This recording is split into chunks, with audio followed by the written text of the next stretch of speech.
Hey folks, Jonathan here. Out here messing with this 49 Dodge business coupe I picked up. Was going to check the engine out, and this might determine as to whether we fix this thing like it is or if we possibly put something else in it, you know, motor wise. And I'm going to set the camera up here and we're going to try to turn the engine. I hadn't tried it yet. I come out and measured the nut, it's 1 3/4, and got me a breaker bar, and we'll set it up here and see if she'll turn.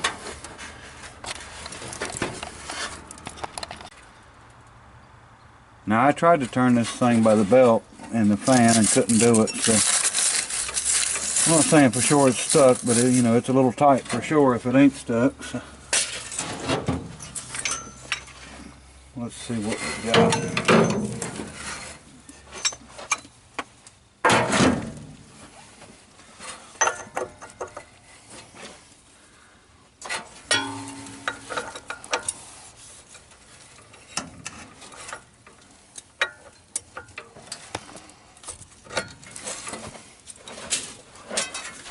Huh.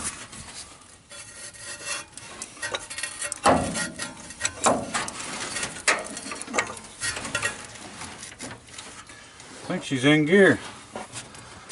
Let me take her out of gear and maybe I can turn it over a little better. Okay. Now when I unloaded this thing off the truck, I actually put it in gear and winched it off the truck and figured it, you know, if it would turn. I tried to watch up under it to see the pulley turn, but the problem was the clutch pedal was all the way down and stuck to the floor, so it was engaged. So at least that tells me the clutch works, but you know, I don't know what's wrong with the pedal. But let's see what she looks like now. Yeah, it's not bad at all.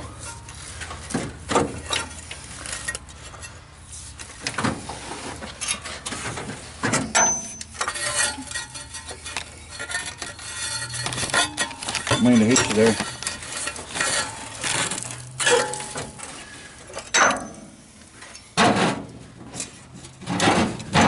Yeah, I don't see it being a problem to get started if it's got any compression at all. I can throw a battery in it and crank it over, and an easy way to check is just to stick your hand over the carburetor while it's turning. I mean, you'll be able to hear some compression and such, but if you put your hand over the carburetor, you can sort of tell by the draw of it how much, you know, if it's going to have enough compression and enough suction to start. See if I can find the battery, and we'll just sit in it, and I can cross that solenoid right there and like see if the starter will work. Yep. 6-bolt system. We're still going to put a 12 in it and turn it over. I've done that on tractors. I've done it for years, and there's something we didn't even look at. Oh yeah. I don't see any water in it.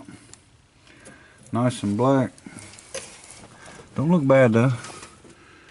No water, and it's there. So sure them points will be fun to get to clean, but we might try to start this thing up, and you know, if she's got any compression or enough compression to start. Try her out. This thing was supposed to be on the road in 95, but let me get a battery and get set in it and we'll check it out. Okay folks, set an old battery in it, just throwed the old terminals on it, and I haven't tried anything yet. We'll you're gonna know just as soon as I know anyway. We'll cross it over and just see if the fan's spinning.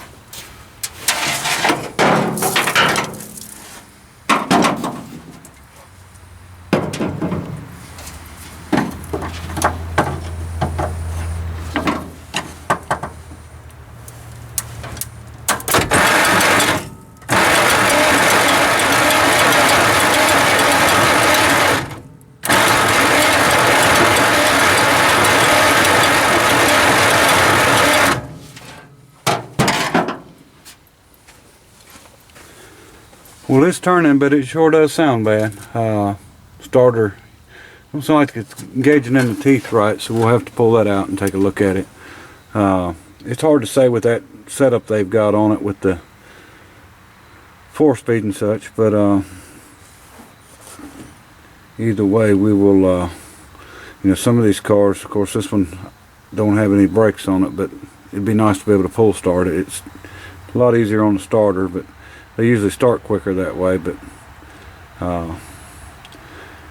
we'll eventually here get the points cleaned on it and go ahead and get the carburetor taken apart and cleaned, and probably just run a fuel line to it. I mean, the tank's dirty, I'm sure, but we'll see if this thing will start after however many years it's been sitting. And if it starts and runs and don't pour smoke or knock or anything, we just might make this an old driver. That old 4-speed in it, I truck transmission, I sort of like that. It'd be interesting to drive it anyway. Alright, show you more. Hey folks, it's been a couple of days since I checked this engine out in this old Dodge and made sure it wasn't stuck. So I think what we're going to do now is get the points out of it and go ahead and get them cleaned and back in it and get it firing. And then I got to get a battery back in it, and we're going to pour a little gas down the carburetor and just see if it does anything. Them plugs look pretty rough, but we're just going to see what it'll do with them in it, and if we need to change them, we'll get an air hose and blow them holes out and clean them out good, and then go ahead and swap them out. But you never know. Okay folks, started to pull them points out, and actually seen that the wire that runs, I don't know if I can get in here where you can see it, the wire that runs from the points over to the lug that comes through the side of the distributor, which would run to your coil, don't have any insulation left on it, and getting to them points with my big hands is kind of hard to do. So we're going to pull the distributor out. But what I've done is turn the motor over until the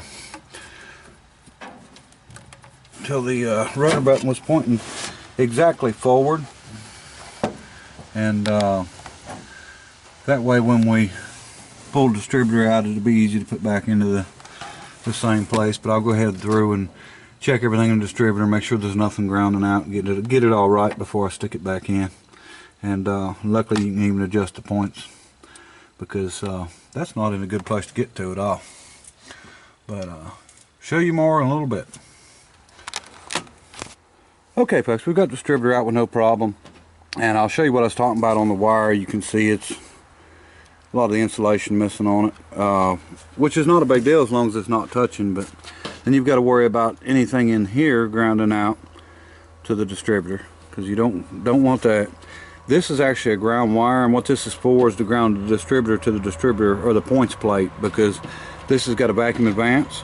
So your plate's just sitting in there basically, usually on pins, and it turns to advance and retard the timing, and so you need that ground for that.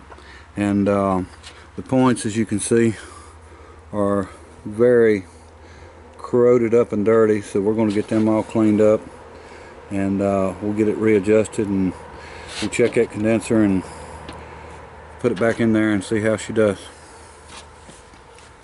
Okay, we've got the distributor back in, and got it set up where the solenoid's actually working on it, so we can crank it over. I'm going to check and see if we got any fire here real quick. Get the coil wire out of there. Put it here, somewhere where we can see it here. And we can see it jump over.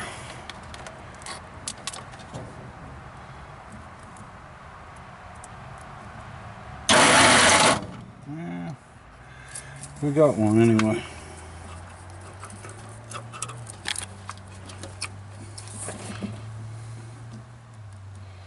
Crank on it a little bit and see what we got. Yeah, she hit a little bit.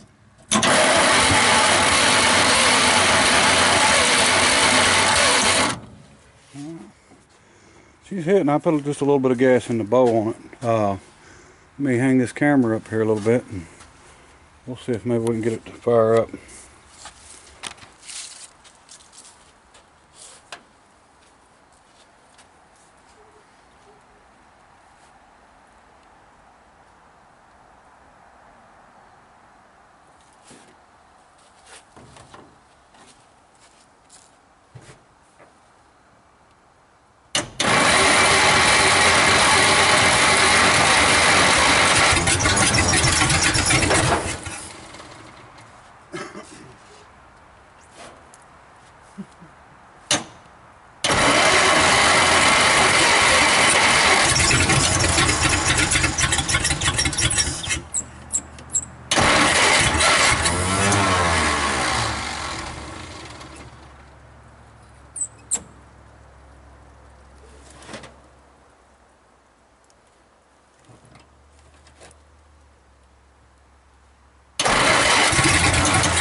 Okay, our battery's a little low now, but it actually started up.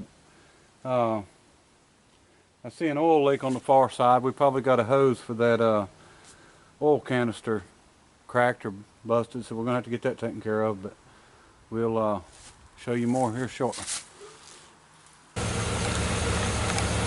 Okay folks, we've got it hooked up charging here. My oil leak's actually the oil pressure line coming from the engine up to the firewall, but it's down close to the engine's rubber line, so I'm going to plug that off. And we know it's got oil pressure because it's pumping it out, but let me see. I think I'll try it again, but I know that carburetor's shot, so I mean I might be completely going through, and none of the wiring is any good on this thing. I mean, it's shot. There's no insulation left on any of the wires. So, you know, we'll be rewiring it, which is not a problem. I mean, these are simple system. And, you know, update it to 12 volt and put a fuse block in it. And you know, it's really not a complicated thing to do. But I'm hoping this thing's going to run all right. I really want to drive this with that old truck 4-speed in it, just see how it does. And, you know, we'll see how this engine turns out. But we'll get a couple things arranged here and let it charge up a while, and we'll try her again.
Okay, she might be alright. She sounds like she's might be skipping a little bit, but there's probably some valves stuck, and don't want to run it too much. The no radiator, so I think what I'm going to do is I'm going to go ahead and order a radiator for this thing. They've got an aftermarket aluminum on eBay, $160, free shipping, something like that.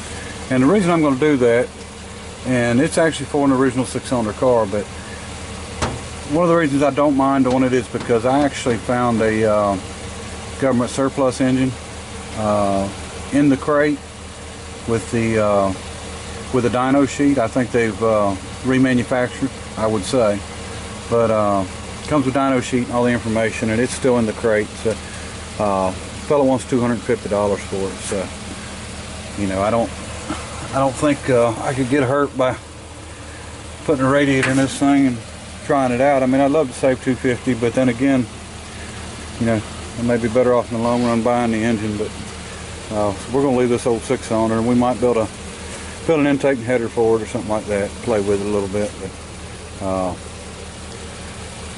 But it started, so I'll show you more later. Bye.